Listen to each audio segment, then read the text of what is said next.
إن الحمد لله نحمده ونستعين به ونستغفره ونعوذ بالله من شرور أنفسنا ومن سيئات أعمالنا. من يهده الله فهو المهتد ومن يضلل فلن تجد له وليا مرشدا. وأشهد أن لا إله إلا الله وحده لا شريك له وأشهد أن محمدا عبده ورسوله بلغ رسالته وأدى الأمانة ونصح الأمة وكشف الغمة. أما بعد. My dear respectful brothers and sisters, inshallah we're going to continuing our series, our weekly series of transformation of the heart. May Allah subhanahu wa ta'ala guide all of us, and may Allah subhanahu wa ta'ala elevate our status. So the question that we need to address today is, last time we spoke about how as Muslims we should be guarding our heart. And we said that, and we give an analogy, we said that the heart is like a house that has 6 doors, you know, and one of these important doors that we could guard our heart with is the very first subject we're going to be talking about today, which is the tongue, the door of the tongue. And my dear respectful sister, this is one of the most important doors and one of the easiest doors that many Muslims are being tricked with. Yani, this is the easiest door that the shaitan is able to enter into our heart. It was through our tongue. And why is that? Because our tongue is the number one organ, or the most active organ that we use not in daily basis, in hourly basis. And it's the one that that if we use it, we have the least effort, you know. People could talk and they never get tired, you know. And the one that as soon as we are not paying attention, the individual can say whatever he wants, you know. There is no guard. That's why, my dear respectful brother and sister, Prophet Muhammad sallallahu alaihi wasallam said in an authentic hadith, what he said? He said, أكثر الخطايا ابن آدم في لسانه. Look at how beautiful this hadith.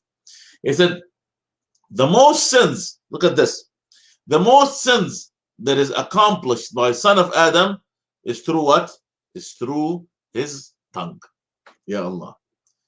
Yani, imagine this, my dear respectful brothers and sisters. A lot of our sins is through our tongue. Sometimes we say things we're not supposed to say. We talk about other people. We backbite. We harm other people. It's through what? Through our tongue. Because it's an organ that a lot of us use, and we have absolutely no guard whatsoever. And that's why also in another hadith, Prophet Muhammad sallallahu alaihi wasallam, what he said, لا يستقيم إيمان العبد حتى يستقيم قلبه. He said that the faith of an individual, the iman of an individual, does not straighten unless his heart is straight. And he said, ولا يستقيم قلبه حتى يستقيم لسانه. And he said that his heart does not get straight unless his tongue is straight. So look at the sequence of events here. So our faith does not get straight unless our heart is straight. And our heart does not get straight unless our tongue is straight. So the tongue is the controller of everything. If your tongue is straight, your heart is straight, your faith is straight. A very logical sequence, my dear respectful brothers and sisters. And this is very important, because why is that? Because we said, as the example that we gave last time, you know, there is spiritual connection between our heart and our senses. You know, just like rivers, you know, whatever we see in our heart is gonna flows back to our tongue, and whatever we practice our tongue is gonna fall back into our heart. And that's why, my dear respectful brothers and sisters, many people could do many awesome things. Many people could be good worshippers. Many people could do good things with their hands and their eyes and their emotions. They could do a lot of good things. But what happened? At the end of the day, their tongue destroys everything. They could be, and this is true. I am very, very sure that there's a lot of good Muslims that do a lot of awesome things. But what happened? he undo all these good things by what? By a word that he say, harming someone, backbiting, make people fight, cursing, and etc. You see? So, because what? The tongue is a very active organ, and you could harm a lot of people with it, you know? And that's why Prophet Muhammad sallallahu alaihi wasallam, another hadith, what he said, إِذَا أَصْبَحَ ابْنُ آدَمَ, if son of Adam wake up in the morning, when we wake up in the morning, فَإِنَّ الْأَعْضَاءَ كُلَّهَا تُكَفِّرُ اللِّسَانَ, all of our senses would talk to the tongue. Look, our heart, our eyes, our ears, our nose, our hand, our arm, we talk, you know, we talk to the tongue. What do we tell them? كلها تكفر اللسان فتقول, I would ask them, اتق الله فينا, oh tongue, fear Allah subhanahu wa ta'ala with us, you know.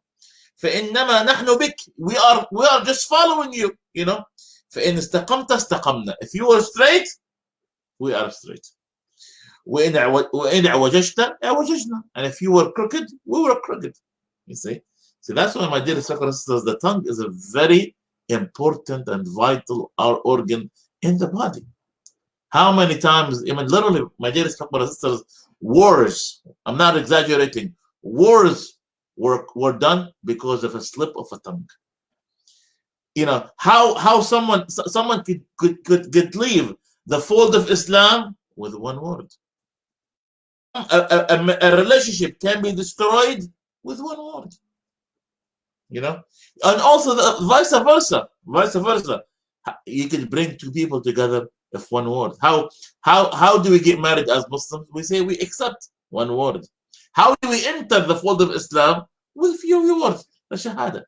So, my dear brothers, understand that our tongue is extremely important, and that's why Malik of Dinar, may Allah subhanahu wa ta'ala be pleased with the one he said, إذا رأيت القساوة في قلبك ووهنا في بدنك, if you notice that your heart is very tough, you know, and you saw your body is very weak, وحرمانا في رزقك, and your provision have decreased, فاعلم أنك تكلمت فيما لا يعنيك, know that you have spoke about someone that or something that is none of your business.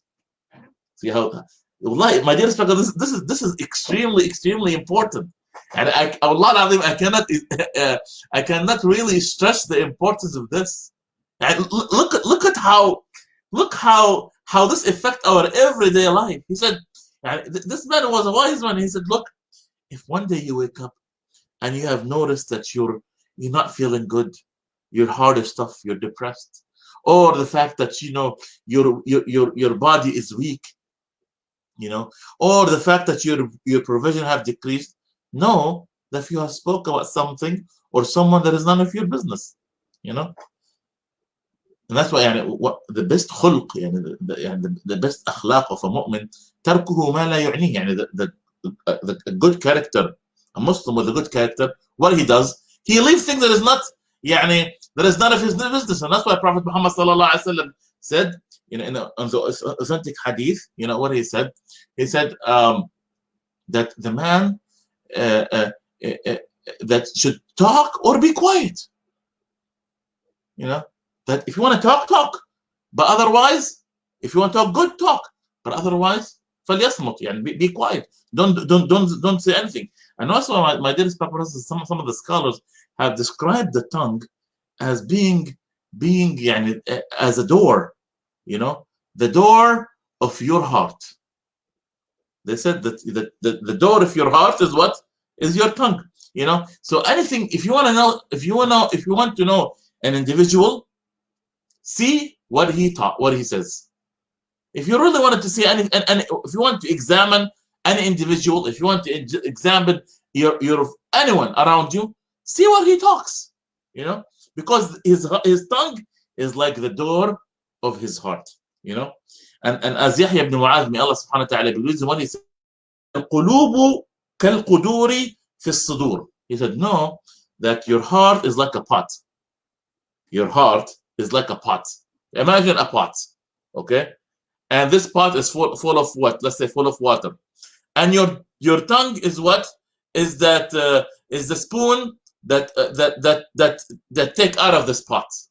Okay, so your heart is like a pot that is filled with water or whatever, and your tongue is what is like the spoon.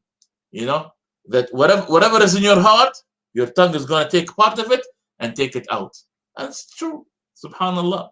And that's why, my dear respected brothers and sisters, yani, another tabi'i, what he said, al-qalbu babu sakina wal-lisan babu al-qalbi. He said, again, the tongue is like the door of the heart, you know. So if a house that does not have a door, anyone can go on inside of it and live inside of it. And that's why Allah subhanahu wa ta'ala, my dear respected brothers, this is very, very important. That's why Allah subhanahu wa ta'ala said, if you want to know the hypocrites, if you want to know a hypocrite, the people who play with the religion, he said, وَلَتَعْرِفَنَّهُمْ فِي لَحْنِ الْقَوْلِ, and you would know them by the what? By the way they talk. وَلَتَعْرِفَنَّهُمْ فِي لَحْنِ الْقَوْلِ, and you should know them by the way they talk. Why? Because their tongue is what? Is their way to their heart, you know? And that's why, yani, they might try to hide. They might try to imitate. They act like, you know, but at the end of the day, their tongue is going to let it out, you know? The tongue is going to let it out. Yani, no matter how much you try to play or you try to hide, no. At the end of the day, my dear people, know the fact that your tongue is going to expose you. And that's why we have to be extremely cautious, you know? Yani, the tongue, your heart is like the treasure, you know? Whatever you store in your heart is going to come out in your tongue. Simple equation. And that's why, my dear respected brothers, when we dig into examples on the Quran, we see the beauty of the prophets, and when they talk, they give us the best of the speech. Wallahi. And Sayyidina Yusuf alayhi salatu wassalam, Sayyidina Yusuf, in the story of Yusuf alayhi salatu wassalam, what do we see? We see that Prophet Yusuf alayhi salatu wassalam, was accused of adultery, right? And the wife of the king accused him. The wife of the king accused him. And she look at how she accused him with something major. But what was the response of Sayyidina Yusuf alayhi salatu wasalam? Did he say that you are a liar, you're a filthy woman, you how dare you do this to me? What he said? He said, "Hiya rawadatni an nafsi." She is the one who have tricked me.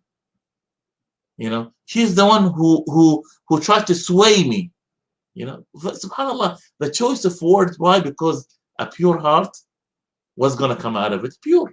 You know, and when his brother tricked him, they threw him in the well. Right, the brothers of Sayyidina Yusuf alayhi salam, they tricked him. They threw him in the well, and he was a slave for the longest time. And then after that, when they came to Egypt, they lied to him. But what happened? At the end of the story, what Sayyidina Yusuf alayhi salam said? He said, وَقَدْ أَحْسَنَ بِي إِذْ أَخْرَجَنِي مِنَ السِّجْنِ. And Allah subhanahu wa ta'ala was so, Allah subhanahu wa ta'ala was so, He blessed me by the fact that He took me out of the jail. وَجَاءَ بِكُم مِنَ الْبَدْوِ مِنْ بَعْدِ أَنْ نَزَغَ الشَّيْطَانُ بَيْنَ وَبَيْنِ إِخْوَتِهِ. He blamed the shaitan for the fact that he fought with his brother. He did not say, you guys have, how dare you, what you have done to me? You guys are horrible brothers. No, none of that. He said, we had differences between me and my brothers, and the shaitan was the cause. Again, a pure heart was going to come out of it. Nothing but is pure. That's why, my dear respected brothers and sisters, if someone's heart is pure, you will see that their tongue, nothing would come out of it, something that is nice. They choose the word that come out of their tongue. Prophet Muhammad sallallahu alaihi wasallam, when he asked, "Man afdalun nas?" Who is the best of the people? Who is the best of the people? Ask yourself, and all of us want to be these people. Prophet Muhammad sallallahu alaihi wasallam was asked, who is the best of the people? Man afdalun nasi ya Rasulullah. Prophet Muhammad sallallahu alaihi wasallam said, "Afdalun nas illa makhmum al-qalbi saduq al-lisan." He said, everyone who is what? Who is his heart is pure, his heart is fearful of Allah subhanahu wa ta'ala, and his tongue is what? Speaks the truth. And he made that equation. Wallah, Prophet Muhammad because يعني, as if Prophet Muhammad saying, if someone's heart is pure, if his heart is fearful of Allah subhanahu wa ta'ala, what's going to come out of it? What's going to come out of it? He's going to have a truthful tongue, so a tongue that is going to say nothing filthy, that tongue is full of tasbih. When he talks good. He recites the Quran. He orders people to do the right things. He does not harm. He does not curse. He watches every single word that comes out of him. That's the true righteous people. And that's why, my dear respectful sisters, one time, Sayyidina Ali radiallahu anhu, what he said, sometimes we would say, people would say, well, how can I have a pure heart and a good tongue? Well, you have to struggle, Yahi. My sister, you have to struggle. You have to do your part. You have to, it's nothing comes out easy, and you have to ask Allah subhanahu wa ta'ala for help. If someone wanted to change, because again, we say this over and over, if someone talks a lot, they will make a lot of mistakes. If someone is, he's always talk, he's gonna make a lot of mistakes. So that's why, some people have to struggle more than other people. And that's why, when we talk about, people, we talk about fasting, right? We talk about fasting. Some people, my dear respectful sisters, maybe they have to make their stomach fast. But also, an even more important fasting is the fasting of the tongue. And we've seen prophets in the Quran, like Sayyidina, in the Surah Maryam, what happened? Some of the prophets were fasting, So going back to the story of Sayyidina Ali bin Abi Talib, he said one time Ali bin Abi Talib, he said, Prophet Muhammad sent me for Yemen. He sent me to Yemen. And he told them, rule among the people in Yemen with justice. So Ali radiallahu anhu, he said, Ya Rasulullah, ana shabun aqdi baynahum wala adri fil qada. He said, oh Prophet of Allah, you want me to judge between them? And I never been a judge, I never been a judge, and I haven't done this. So Prophet Muhammad what he said, he put his hand in his chest, and he said, Allahumma hdi qalbahu wa thabbit lisana. Again, Prophet Muhammad made the same equation. He says, oh Allah, guide his heart and confirm his tongue. So Ali radiallahu anhu, he said, going forward, he said, I never, from after Prophet Muhammad made this dua for me, I never had doubt in any decision that I've made. I never had doubt in any decision I have made between the people, judging between the people. So subhanallah, that's the step, ya ikhwan. Again, Prophet Muhammad made the connection between he said, Allahumma hdi qalbah, guide his heart, the heart, wa thabbit lisan, and the tongue. A connection. But also, another thing that we could derive out of the story is the fact that Prophet Muhammad made dua, and he should make dua. He said, oh Ya Allah, Allahumma hdi qalbana, qulubana, wa thabbit alsinatana. Oh Allah, guide our hearts and confirm our tongue. And this is a dua that I encourage everyone to say. Yes, Prophet Muhammad is not around, but Allah subhanahu wa ta'ala is there, and he could help us, and he could guide us to do what is right. So my dear respectful sisters, that's the initial step, is recognize that we need to have some sort of control. Recognize that if you want to know someone, look at what comes out of his tongue. Recognize there is a connection between what is between your tongue and what's in your heart. And in order, and we have to know these connections, so we could be able to better guard our heart and think about what we say, and know that each and every word that comes out of our tongue have a weight. So with that being said, this lesson, I don't intend for it to be long, but I wanted to make sure that we talk about, just as an introduction, about the importance of the tongue. Jazakallahukhair, and may Allah subhanahu wa ta'ala reward all of you. سبحانك وحمدك نستغفرك ونتوب إليك والعصر إن الإنسان لفي خسر الذين عملوا الصالحات وتواصوا بالحق وتواصوا بالصبر. جزاكم الله خير، والسلام عليكم ورحمة الله وبركاته.